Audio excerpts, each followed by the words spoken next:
लेखक परिचय पढ़ लिए थे, कहानी जो लिखे थे स्वयं प्रकाश, उनके बारे में जान गए। अब हम लोग पढ़ेंगे इनके द्वारा लिखा हुआ पहला कहानी, जिसका नाम है नेताजी का चश्मा। आइए हम लोग देखते हैं नेताजी का चश्मा। नेताजी जानते हैं कि इनको कहा जाता है सुभाष चंद्र बोस को। तो सुभाष चंद्र बोस के एक चश्मा के बारे में यह कहानी है, नेताजी का चश्मा। माने सुभाष चंद्र बोस का चश्मा जो है उस पर आधारित यह कहानी है, जिसको लिखे किसने है? स्वयं प्रकाश लिखे हैं। तो चलिए हम लोग स्वयं प्रकाश के बारे में जान गए हैं। उनका जन्म कब हुआ था? मृत्यु कब हुआ? चलिए अब हम लोग चलते हैं नेताजी का चश्मा पाठ की ओर। तो चलिए हमको इसमें देखना है कि इस कहानी में जो है एक हवलदार साहब हैं। कौन है? हवलदार साहब हैं। और हवलदार साहब जो हैं नौकरी करते हैं। क्या करते हैं? हर 15वें दिन कंपनी के काम के सिलसिले में उस कस्बे से गुजरना पड़ता था। हवलदार साहब को एगो कस्बा से, कस्बा समझते हैं क्या होता है? कस्बा क्या होता है? गांव नहीं, इसको गांव नहीं कहा जाए, शहर भी नहीं कहा जाए। गांव से ऊपर और शहर से नीचे, मैंने बीच वाला बात कहा जाए ना, यह है। तो वही कहता है कि हवलदार साहब को, हवलदार साहब को हर 15वें दिन, कितना दिन में? 15 दिन में उस कस्बे से क्या करना पड़ता था? गुजरना पड़ता था। कस्बा बहुत बड़ा नहीं था। कस्बा कैसा था? छोटा। बड़ा नहीं था देखकर मतलब छोटा होगा। कस्बा बहुत बड़ा नहीं था। जिसे पक्का मकान कहा जा सके वैसे कुछ ही मकान, और जिसे बाजार कहा जा सके वैसा एक ही बाजार था।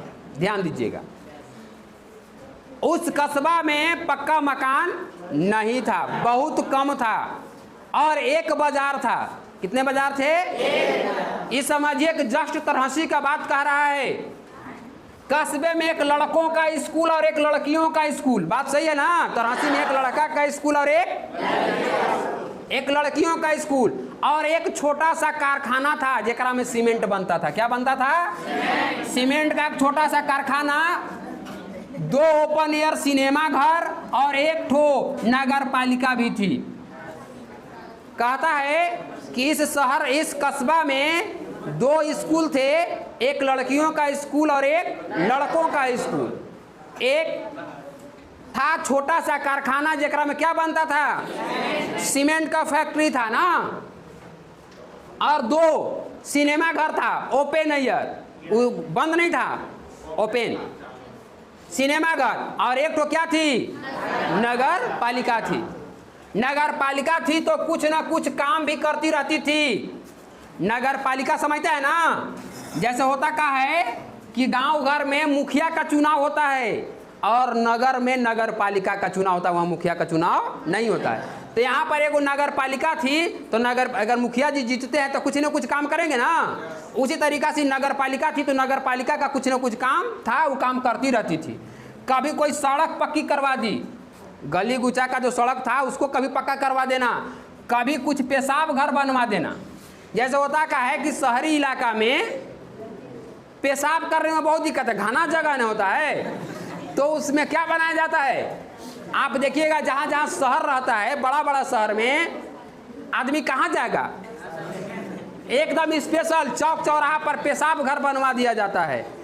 लैट्रिन के लिए बना, कहाँ? अगर किसी को लग जाए आपातकालीन तो कहाँ जाएगा? हैं? तो क्या किया था? यह नगर पालिका का जो काम था, ये नगर पालिका कुछ काम करती रहती थी। सुनिए, कभी कबूतरों की छतरी बनवा दी, कभी कभी काम क्या करती थी? कबूतरों के लिए छतरी बनवा दी। तो कभी कभी कवि सम्मेलन करवा दी। तो कभी कभी कैसा काम? कवि लोग के सम्मानित करने के लिए कवि का सम्मेलन करवाती थी। इसी नगर पालिका के किसी उत्साही बोर्ड या प्रशासनिक अधिकारी ने एक बार शहर के मुख्य बाजार के मुख्य चौराहा पर नेताजी सुभाष चंद्र बोस का एक संगमरमर की प्रतिमा लगवा दी। कहता है कि हम बताए थे ना तरहसी का मेन घटना तरहसी की तरह लगेगा। एगो मेन चौराहा था, वहां पर सुभाष चंद्र बोस का प्रतिमा लगवा दिया गया, जैसे में यहाँ पर है ना। तो कहा कि किसी उत्साही बोर्ड का, किसी उत्साही अधिकारी ने क्या किया कि एक संगमरमर के, कौन सा मूर्ति, कौन चीज का बना हुआ था, पूछेगा कि जब नेताजी का मूर्ति लगा हुआ था तो कौन सा का मूर्ति लगा हुआ था, किस चीज का था, संगमरमर की ना। यह कहानी उसी प्रतिमा के बारे में है, ये जो कहानी लिखा गया है उसी प्रतिमा के बारे में, उसी मूर्ति के बारे में है, बल्कि उसके भी एक छोटे से हिस्से के बारे में कहता है कि उस पूरे का, उस प्रतिमा के बारे में नहीं, उस प्रतिमा के छोटे से हिस्से के बारे में। कौन सी के बारे में? उसमें चश्मा के बारे में यह कहानी है। तो चलते हम लोग उस चश्मा के बारे में देखते हैं क्या कहता है आगे। ठीक है, तो कहता है पूरी बात तो पता नहीं लेकिन लगता है, कहता है कि इस कहानी के बारे में पूरा पता नहीं। किस कहानी के? मूर्ति के बारे में पूरा कहानी पता नहीं है। पूरी बात तो पता नहीं लेकिन लगता है कि देश के अच्छे मूर्तिकारों की जानकारी नहीं होने और अच्छी मूर्ति की लागत अनुमान और उपलब्ध बजट से कहीं बहुत ज़्यादा होने के कारण काफ़ी समय उहापोह और चिट्ठी पत्री में बर्बाद हुआ होगा और बोर्ड की शासनावधि समाप्त होने की घड़ियों में किसी स्थानीय कलाकार को ही अवसर देने का निर्णय किया गया होगा। सुनिए क्या कहता है इसे। कहता है कि हमको पूरा पता नहीं है, अंदाज से बोल रहा है। क्या बोल रहा है कि पूरी बात तो पता नहीं लेकिन लगता है कि देश के अच्छे मूर्तिकारों की जानकारी नहीं होने, लगता है कि बढ़िया मूर्तिकार नहीं। आखिर मूर्ति में कमी आ जाए तो क्या कहिएगा? ये ना कहिएगा कि मूर्तिकार को बढ़िया बनाने नहीं आता होगा, या और भी हो सकता है क्या, और अच्छी मूर्ति की लागत अनुमान उपलब्ध बजट। कहता है कि हो सकता है कि मूर्तिकार बढ़िया होगा लेकिन ओकरा पैसा बढ़िया नहीं मिला होगा। तो क्या करेगा? जैसा पैसा दीजिएगा वैसे ना मूर्ति बनाएगा। तो कहता है कि अनुमान और उपलब्ध बजट से कहीं बहुत ज़्यादा होने के कारण काफ़ी समय उहा और पोह चिट्ठी पत्री में बर्बाद हुआ होगा। कहता है कि हो सकता है कि सबसे शुरू सोचा कि बहुत बढ़िया मूर्ति बनाएंगे, तो बढ़िया मूर्ति बनाएंगे तो मूर्तिकार बढ़िया तो पैसा लेगा। यहाँ पैकेट देख रहा है तो कम है, तो कहा कि वो मूर्तिकार के छोड़ दो, दूसरा मूर्तिकार खोजो। तो दूसरा मूर्तिकार फिर गया, तो वो तो नहीं पैसा मांगा था, हो सकता है वो कर से बेसी मांग सकता है ना। ऐसी खोजते खोजते खोजते खोजते टाइम क्या होगा? बीत गया, ज़्यादा समय निकल गया। तो हो सकता है कि अकबक में बनवाया होगा, ये भी तो हो सकता है। ये कहता है कि शासनावधि समाप्त होने की घड़ियों में किसी स्थानीय कलाकार को ही अवसर देने का निर्णय किया गया होगा। जब देखा कि शासनावधि समाप्त हो रहा है हमारा, अगर हम नहीं बनवाएंगे तो फिर हमको नहीं जिताएगा।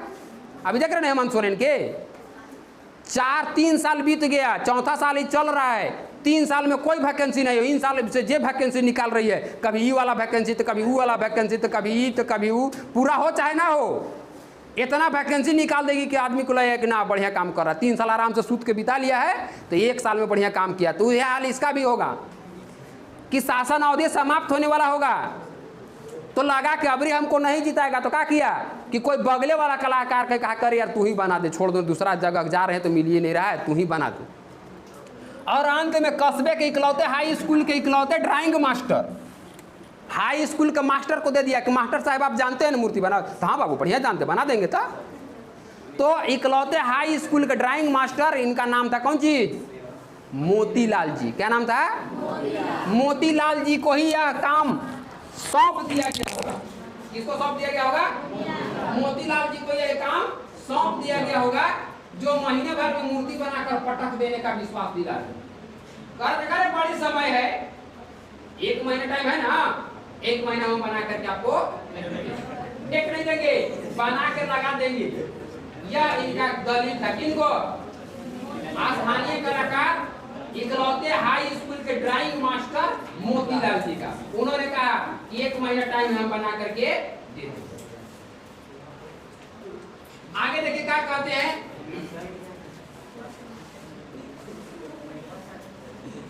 आगे बोलता है कि जैसा कि कहा जा चुका है, क्या कहा जा चुका है?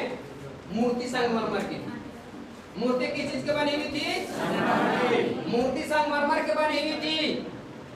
टोपी के नोक से कोट के दूसरे बटन तक कोई 2 फुट। याद रखिएगा। पूछेगा कि मूर्ति किस पत्थर की बनी हुई थी? संगमरमर की। टोपी के नोक से कोट के दूसरे बटन, टोपी के नोक से कोट के दूसरे बटन कै फीट ऊंचा? 2 फीट ऊंचा, जिसे कहते हैं बस्ट। क्या कहते हैं? बस्ट। क्या कहा जाता है? बस्ट। और सुंदर थी मूर्ति। कैसी थी? सुंदर। नेताजी सुंदर लग रहे थे, कमसीन लग रहे थे, कम उम्र के बनाया गया था।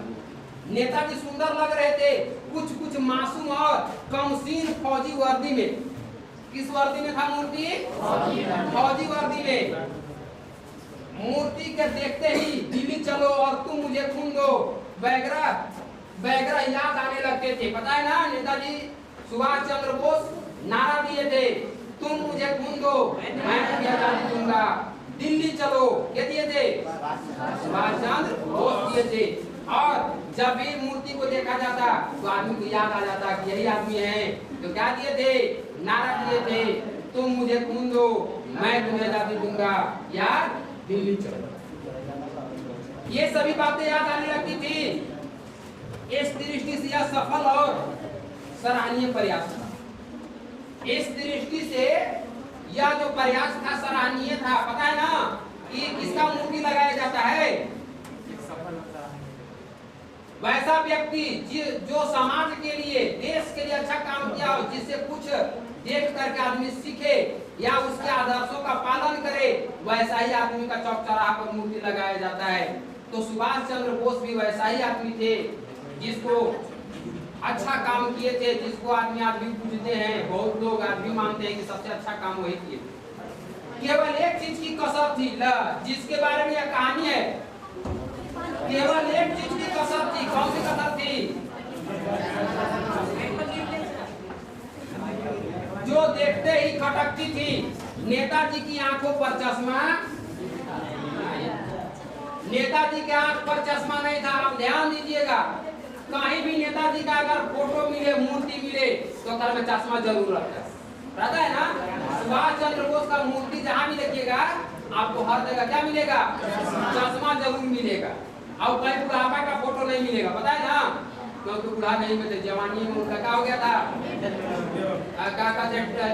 हवाई जहाज या विमान से क्रैश हो गया था। उनका पता नहीं मर गए कि कहाँ गए, कोई आज तक अंतिम उनका कोई दर्शन नहीं कर पाया था। जब उनका ना बॉडी मिला था, कुछ नहीं मिला। तो चश्मा तो था। अभी कहा कि चश्मा नहीं था, चश्मा तो था, लेकिन संगमरमर का नहीं था।